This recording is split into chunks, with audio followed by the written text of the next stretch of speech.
Hey there, welcome to my channel. If you are watching this tutorial, certainly you are looking for an advanced skills of the backend engineering. Today in this tutorial, we will take a look at the backend application scaling with a production-ready microservice. If you are new to my channel, it is my pleasure to welcome you as a new subscriber to my channel. In this series, we will learn how to scale the backend application using different approaches. So where we will discuss the options of the scalability and pros and cons of each options. We will apply the approaches in a practical way to make it to the production deployment and deep dive into the core mechanism of the scalability. Right before jumping into deeper, let's understand what is scaling and why scaling is necessary. Scaling is a process of capability of provide more computing and storage resources to your application.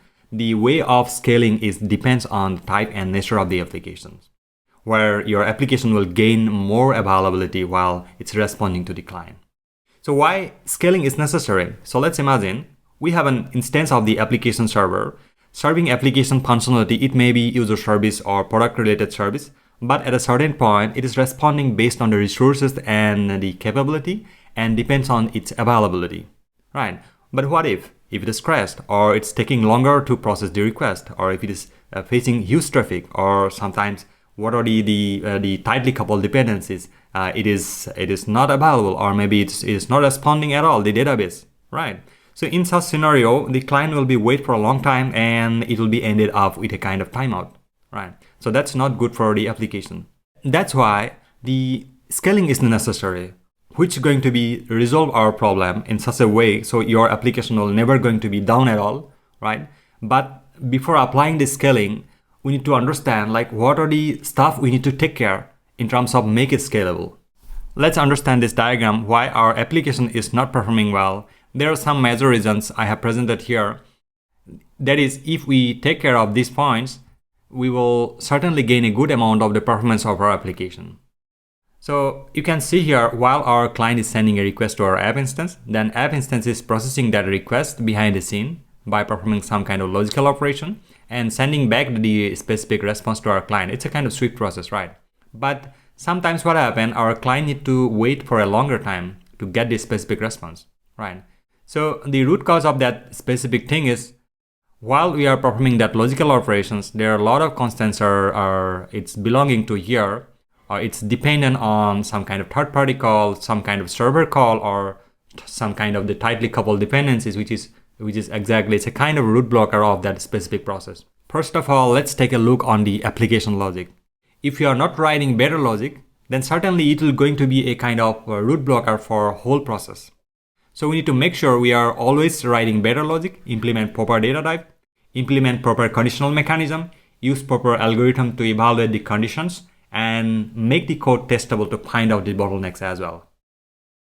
As an example, while we are performing certain operations in terms of find out one single item from a huge collection, then we need to make sure like what will be the suitable source mechanism, source algorithm we need to implement for that. It is not such kind of things like you are going to implement any kind of loop or nested loop to find out the specific items now. That is going to be drastically reduce your application performance. Secondly, email or notification or such a kind of service, make sure we are not tightly coupled throughout of the process. All these calls like sending notifications, emails are sending through events, rather wait for its response. And keep track using the message queue and get the status later stage, right? So that will be reduce the waiting time of the specific response, right? And another reason is like the S2S call, S2S server to server call. While we are communicating with the other servers, make sure you are not waiting for the response of that specific server, or maybe you can implement such a kind of mechanism which is going to be webhook communications for this kind of communications. While you are getting that specific response through the webhook, then make sure like you are updating all the status in your database. Then while your client will be going to be communicate, then certainly you will be receive the response within a fraction of seconds. Another point is the third-party communication. So while our app instance is receiving some kind of request where the third-party communication is involved, make sure you are always use a message queue or message broker mechanism in order to get the third-party communication and data processing. Once that specific data processing is happening correctly, then it will notify to a specific queue. Then you can directly send that specific response to the client. Meanwhile, make sure you are always using kind of in-memory cache mechanism, so at least your client can receive some kind of response initially. Another point is the tight coupling. If we have a tight coupling throughout of the application, certainly our application will have a poor performance.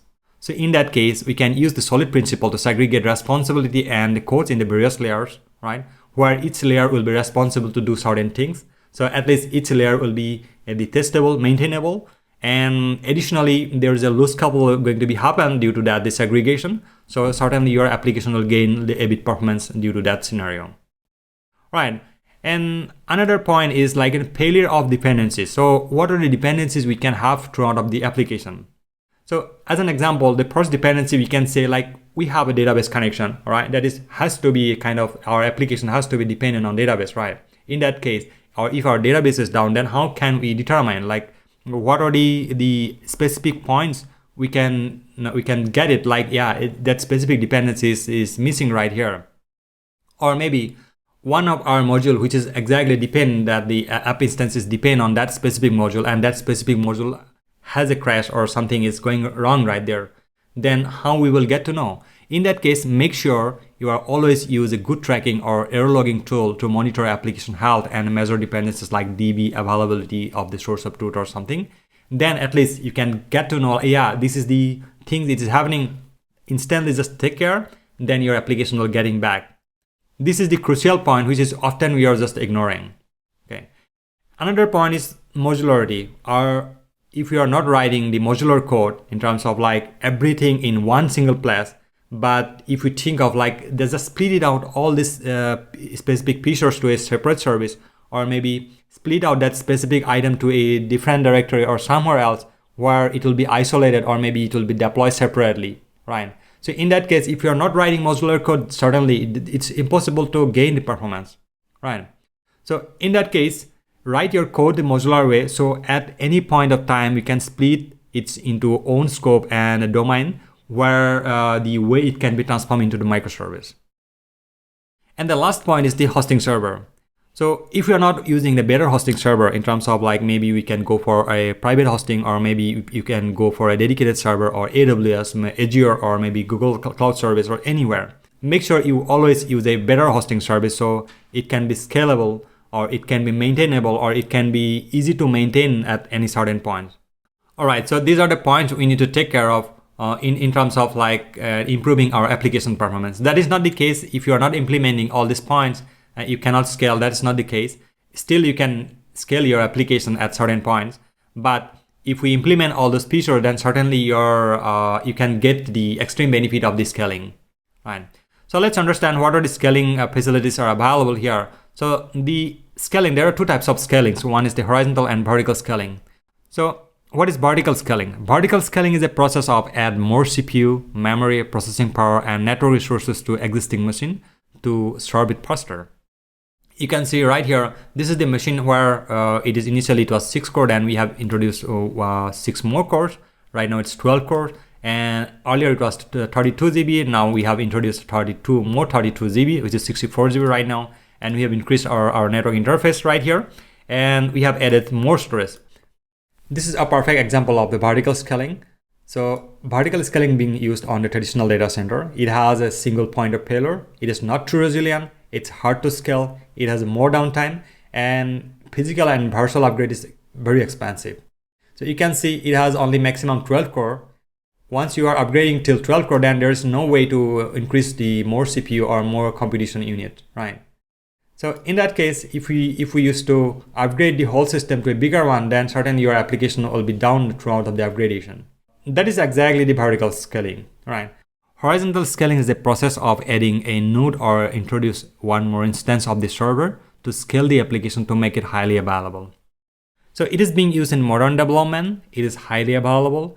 It doesn't have a single point of failure. It is resilient. It is used to distributed architecture. It has zero downtime. And the best thing is on-demand upgrade is very cheaper. It is not just like the vertical scaling. You need to buy a server to scale your application. You can simply upgrade, or maybe you can request one more server to your cloud provider. You will get it instantly. Let's understand how horizontal scaling is working. While our client is sending a request to our app instance, then a load balancer is sitting on the top of these virtual machines, right? And the load balancer is taking care of the sending the load throughout of the among available servers in a round robin way. So our app will be receive the equal traffic from load balancer, then it can be respond accordingly. Horizontal scaling is a popular one, which is we are going to implement. We are not going to implement vertical scaling. So let's understand what are the options available to do horizontal scaling. First, we are going to implement node cluster-based scaling. And second, we are going to implement Docker container-based scaling process. And third one, we are going to implement the instance-based scaling, where we will be going to use EC2 instance. And fourth one, we are going to implement the Kubernetes-based scaling, where it will going to be automatic.